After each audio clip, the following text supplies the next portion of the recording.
Kau di hatiku,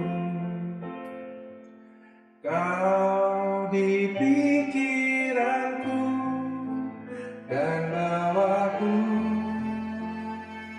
mendekat. Di mana kau tinggal?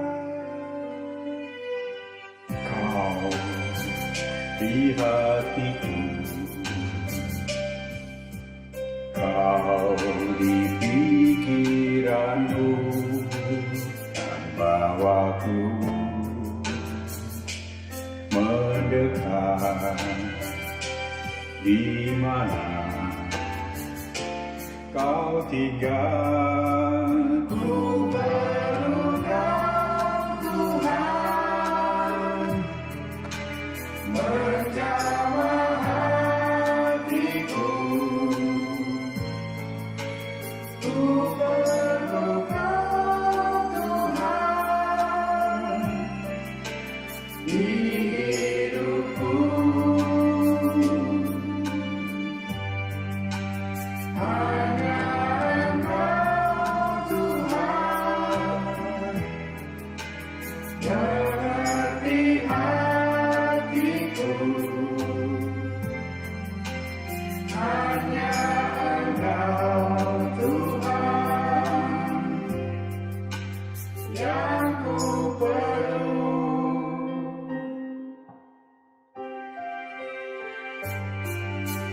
Kau di hatiku, kau di pikiranku, dan bawaku mendekat. Di mana kau tinggal? Ku perlukan Tuhan menjamah hatiku. Ku perlukan Tuhan di hidupku. Hanya Engkau Tuhan mengerti hatiku. Hanya Engkau Tuhan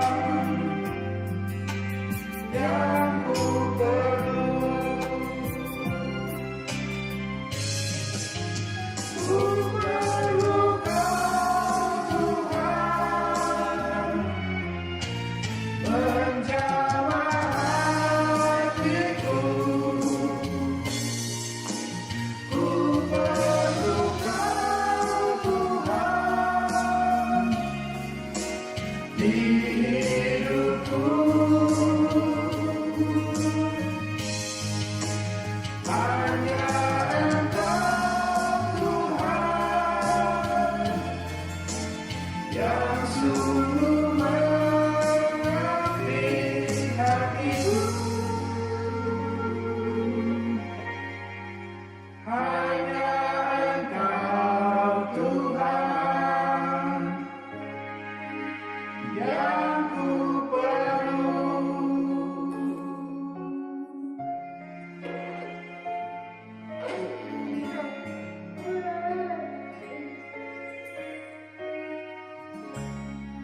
Halo, selamat sore saudara-saudaraku yang dikasihi Tuhan Yesus Kristus.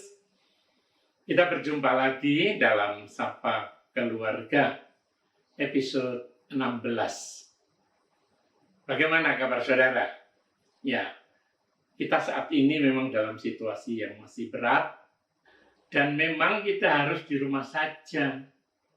Sebetulnya bagi kita yang di rumah saja itu hal yang menyenangkan loh.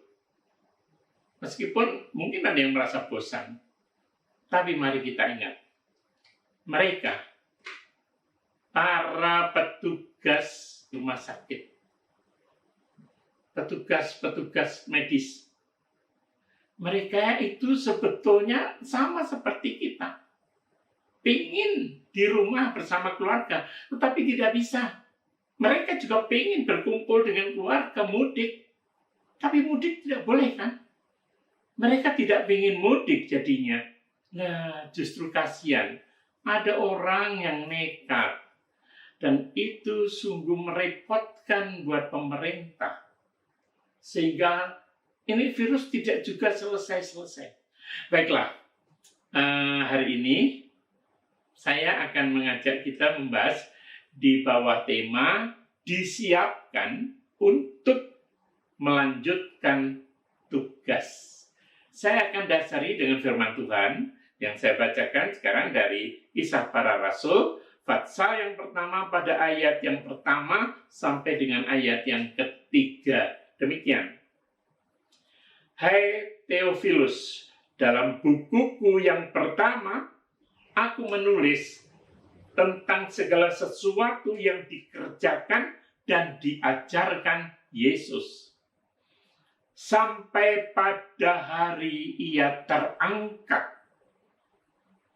Sebelum itu, ia telah memberi perintahnya oleh Roh Kudus kepada rasul-rasul yang dipilihnya. Kepada mereka, ia menunjukkan dirinya setelah penderitaannya selesai. Dan dengan banyak tanda ia membuktikan bahwa ia hidup. Sebab selama 40 hari ia berulang-ulang menampakkan diri dan berbicara kepada mereka tentang kerajaan Allah. Saudara-saudara yang dikasihi Tuhan, saya mau bertanya, hari ini hari apa ya? Hari apa? Rabu. Ya jelas, semua orang juga tahu, bukan itu yang saya tanyakan. Hari ini, untuk bangsa Indonesia. Saudara ingat? Wah, sayang kalau ada yang tidak ingat. Ini Hari Kebangkitan Nasional. 20 Mei. Ada yang lupa ya? Kalau besok hari apa? Hari Kamis. Ya jelas, hari ini Rabu, besok Kamis. Bukan, hari Kamis besok. Hari apa? Ya, buat orang Kristen itu hari peringatan kenaikan Tuhan Yesus Kristus ke surga. Kalau saya menyebut 2 hari itu, apa hubungannya? Ya, tidak ada sama sekali. Tetapi kenapa saya sebut? Karena keduanya itu ada kemiripannya. Boleh saya katakan ada kesamaannya. Apa kesamaannya? Ada 2 hal kesamaannya. Yang pertama, dalam tanda petik, nasibnya. Dan yang kedua, semangatnya. Kenapa saya bilang nasibnya? Sama-sama sering dilupakan. Hari Kebangkitan Nasional, oh iya 20 Mei. Hari Kebangkitan Nasional. Sering lupa.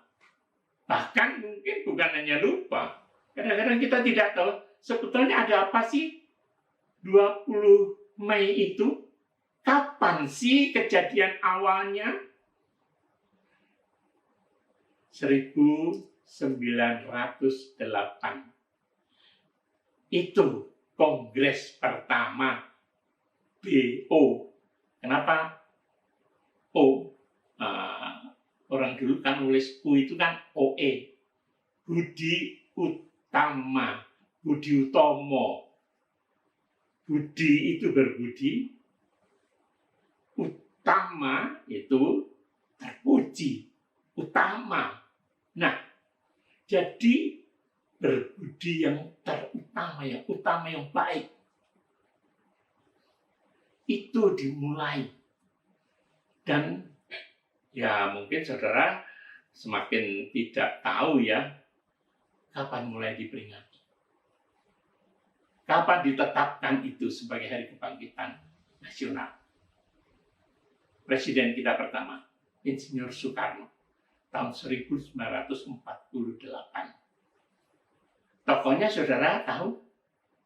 Ya, salah satu inspiratornya Dr. Wahidin Sudirohusodo. Lalu Suharti Suryaningrat. Saudara tahu siapa dia? Saudara kenal Ki Hajar Dewantara? Nah, itu orangnya sama.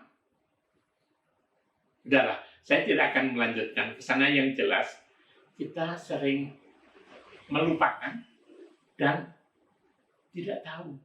Nah, itu nasibnya sama dengan hari kenaikan Tuhan Yesus Kristus. Orang Kristen kan punya 5 hari raya. Tapi yang satu ini kayaknya ya seperti kurang mendapat perhatian seperti yang lain. Sebagai contoh, saya pernah memimpin kebaktian peringatan kenaikan Tuhan Yesus Kristus ke sorga. Nah, selesai ibadah, kan jemaat bubar keluar bersalaman kan, dengan pelayan firman.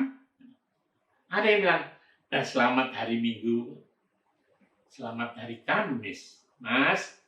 Oh iya, Kamis. Karena kebiasaan selamat hari Minggu. Padahal itu hari Kamis. Kenaikan Tuhan Yesus kan hari Kamis.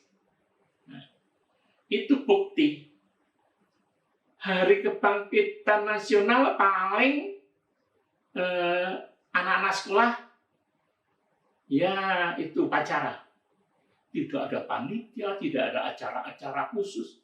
Beda dengan 17 Agustus kan? Nah, sama. Kenaikan Tuhan Yesus, gereja-gereja tidak membuat panitia untuk peringatan kenaikan, tidak ada. Acara-acara, tidak ada. Beda dengan Natal. Wah, Natal sudah dibentuk, bulan Agustus sudah dibentuk, September sudah mulai kerja. Ini nasibnya dalam tanda petik.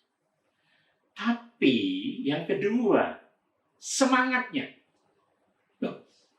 Semangatnya sama.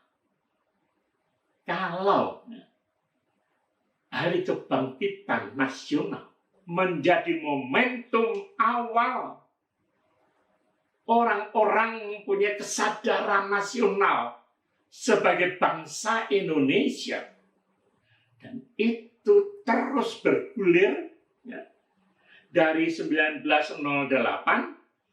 terus sampai 20 tahun kemudian, tepatnya 28 Oktober 1928, ikrar Sumpah Pemuda.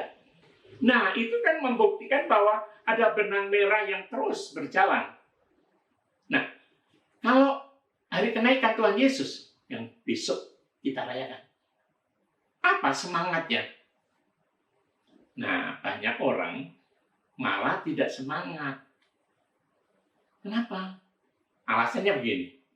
Ya, kalau Natal kan kedatangan juru selamat, ya dirayakan. Kalau Paskah, kebangkitan juru selamat, menang dari maut, dirayakan.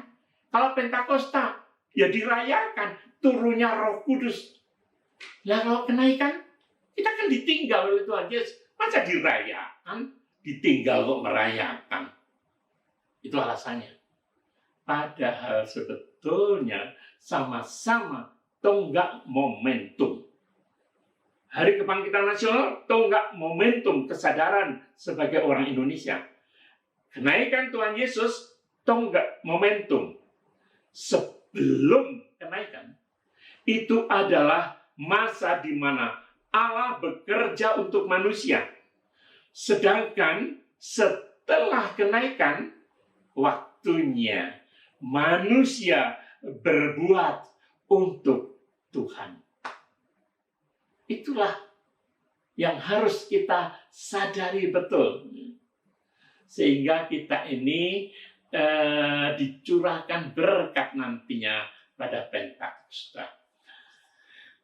Akan saya selingi sebentar, ini ada pujian dari kami sekeluarga ya.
kita melihat pada ayat yang kedua dan ketiga. Mulai dari ayat yang pertama sedikit ya. Segala sesuatu yang dikerjakan, diajarkan Yesus sampai pada hari ia terangkat. Sebelum itu ia telah memberi perintahnya oleh Roh Kudus kepada rasul-rasul yang dipilihnya. Kepada mereka ia menunjukkan dirinya setelah penderitaannya selesai. Dan dengan banyak tanda ia membuktikan bahwa ia hidup. Sebab selama 40 hari ia berulang-ulang menampakkan diri dan berbicara kepada mereka tentang kerajaan Allah. Selama 40 hari. Angka 40 itu di dalam Alkitab, itu angka yang istimewa. Yang kita baca berbicara tentang 40 hari Tuhan Yesus mempersiapkan murid-muridnya sebelum Tuhan Yesus naik ke surga. Disiapkan untuk apa? Disiapkan untuk melanjutkan tugas yang sudah diawali oleh Tuhan Yesus. Tugas untuk memberitakan kabar keselamatan dalam Kristus. Itu tugas yang harus diemban oleh kita. Tapi angka 40 bukan hanya itu. Kalau saudara ingat, ya, Ishak, anak Abraham, dia selama 40 tahun baru menikah. Lebih-lebih Musa. Musa itu 40 tahun dari sejak lahir sampai 40 tahun itu hidup di istana Firaun. Lalu 40 tahun kedua dia melarikan diri ke Midian. Lalu 40 tahun yang ketiga dia memimpin bangsa Israel di padang gurun menuju tanah Kanaan. Ada lagi? Ada. Tuhan Yesus berpuasa 40 hari 40 malam. Dan masih banyak yang lain. Nah, 40 itu memang istimewa sekali. Tetapi saya justru mengajak kita sekarang ini. Kita yang sekarang. Bagaimana? Yang pertama, sebagai bangsa Indonesia yang memperingati Hari Kebangkitan Nasional. Kita ini sudah merdeka. Kita sekarang harus mengisinya. Kita harus berbuat sesuatu. Kita harus berperan mengisi kemerdekaan dengan membangun segala bidang. Kita harus melanjutkan perjuangan dengan mengisi kemerdekaan untuk kemajuan bangsa ini. Kalau dari hari kenaikan Tuhan Yesus Kristus yang besok kita rayakan, ada semangat untuk kita sekarang, yaitu melanjutkan pekerjaan Yesus. Kita sudah disiapkan, ibaratnya kalau dalam cerita silat, ya, itu murid sudah dibimbing oleh sang suhu sampai selesai ilmu yang diberikan sudah semuanya. Dan akhirnya diberikan pusaka. Nah, kalau kita, Tuhan Yesus sudah selesai mempersiapkan, dan kita diberi pendamping yang akan sangat menolong kita, yaitu Roh Kudus. Jadi jangan takut kita. Walaupun Tuhan Yesus naik ke surga, tidak lagi di tengah-tengah kita, kita tidak perlu takut. Kita harus yakin Tuhan menyertai. Ada ayat-ayatnya yang dikatakan oleh Tuhan. Yang pertama saya bacakan dari Yohanes pasal 14. Ayatnya yang ke-18. Aku tidak akan meninggalkan kamu sebagai yatim piatu. Aku datang kembali kepadamu. Yang kedua, Matius 28 ayat yang ke-20. Ketahuilah, aku menyertai kamu senantiasa sampai kepada akhir zaman. Tidak ada yang perlu kita takutkan. Tuhan tetap menyertai. Kita harus punya semangat melanjutkan perjuangan para pahlawan, kita sebagai bangsa Indonesia, melanjutkan karya Kristus sebagai orang-orang Kristen. Amin. Mari kita berdoa. Kami bersyukur Tuhan, kalau sebagai bangsa Indonesia kami boleh memperingati, merenungkan makna Hari Kebangkitan Nasional. Sebagai bangsa, kami harus mencintai bangsa, bahkan juga harus mengisi kemerdekaan dengan hidup seturut dengan kehendak Tuhan sebagai warga negara yang baik. Dan kami sebagai orang Kristen yang memperingati kenaikan Tuhan Yesus Kristus, kami siap menjadi duta-duta Kristus yang Kau utus membawa berita sukacita, keselamatan di dalam Tuhan. Terima kasih Tuhan. Di dalam nama Tuhan Yesus Kristus kami berdoa. Amin.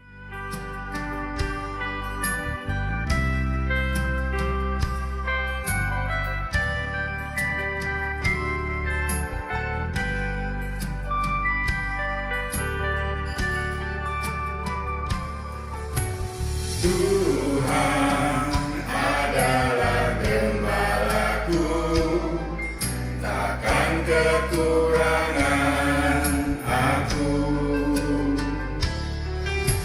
Ia membaringkan aku di padang yang berumput hijau.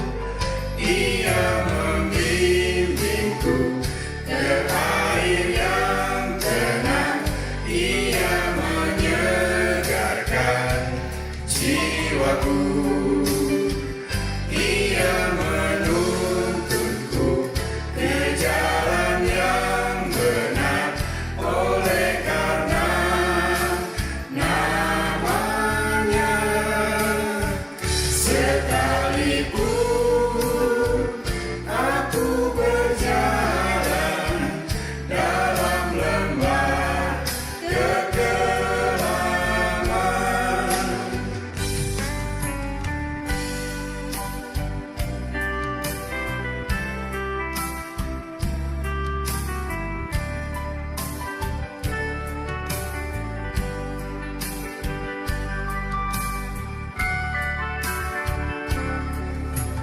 aku tidak takut bahaya, sebab Engkau besertaku.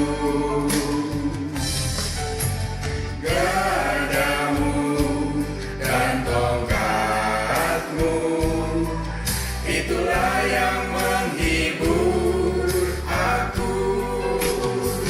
Ia membimbingku ke air yang tenang. Ia menyegarkan jiwaku. Ia